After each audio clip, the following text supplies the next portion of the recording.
Hey guys, and welcome back. A Secret Service veteran, her name is Eve Poumpouras. I hope I got that right.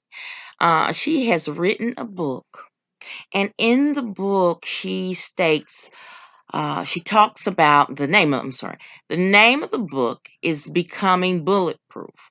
Now, she's been a Secret Service agent for 12 years, and she served under George W. Bush, Bill Clinton, George H.W. Bush, and Obama.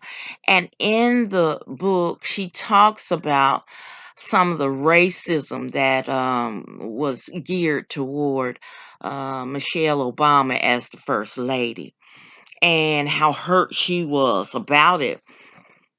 Now, she said that she was protecting Miss Obama and she wanted to protect her mentally and physically. She said she has never, under all the presidents and the first ladies of the United States, she has never witnessed any racism until, of course, First Lady Michelle Obama. Now, she writes, I was on her protective detail when were driving to school to deliver speech. She said she passed someone on a bridge holding up a shockingly racist sign directed at Miss Obama.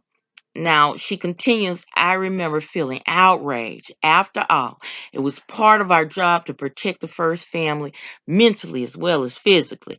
But she said if the first lady saw the sign, she didn't give any indication of it. Michelle just kept her head up and it didn't phase her. Well, she didn't show that it phased her. Now, she said she could do nothing when it came to protecting Miss Obama from racist language. Now, she said there's the freedom of speech in the U.S., and even if I personally feel that speech is wrong, the law doesn't give me the power to take that person's speech away. They could say whatever they wanted so long as there was no imminent threat of harm. Now, she also went on to say she could not step in and say, hey, don't say that. But the staff could say, we don't accept that type of language here. This is our private property. Please leave. Only then could someone do something. But as painful as it was, I had to abide by the law. As you remember, I don't know if you recall, but in 2014, Michelle and Obama spoke to People magazine about their racist experience. And Michelle gave a recounting story about being mistaken for a staffer while on a Target run. She said, I tell this story, even as the First Lady, during the wonderfully publicized trip I took to Target. Now, she said she wasn't highly disguised.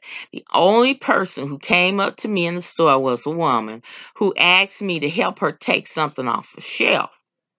Now, because she didn't see me as the first lady, she saw me as someone who could help her. Those kind of things happened in life, so it isn't anything new. She also accounted a separate instance involving her husband saying he was wearing a tuxedo at a black tie dinner, and somebody asked him to get coffee. Now, isn't that something? Here you are, the president of the United States, and they lowly. Now they knew he was the president. They did. They knew. And time I get him some coffee, would have got him some coffee, all right. But and the former first lady, she spoke out openly about her fears for the racism her own daughters might face as they ventured into adulthood. Noting to CBS This Morning, Gayle King earlier this month that many in the black community still live in fear as we go to the grocery store, are worried about walking our dogs or allowing our children to get a license. Now, Michelle added that she worries about her daughters, 19-year-old Sasha and 22-year-old Malia, every time they leave the house, just like we do. They're driving, But every time they get in a car by themselves, I worry about what assumption is being made by somebody who doesn't know everything about them. The fact that they are good students, polite girls, and maybe they're playing their music a little loud. Maybe somebody sees the back of their head and makes an assumption.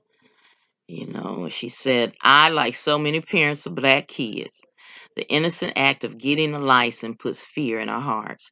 So I think we have to talk about it more, and we have to ask our fellow citizens to listen a bit more and to believe us and to know that we don't want to be out there marching. We sure don't.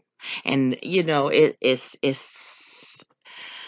man, it is so crazy that in the year of 2021, we're still enduring what we've endured that our forefathers had endured.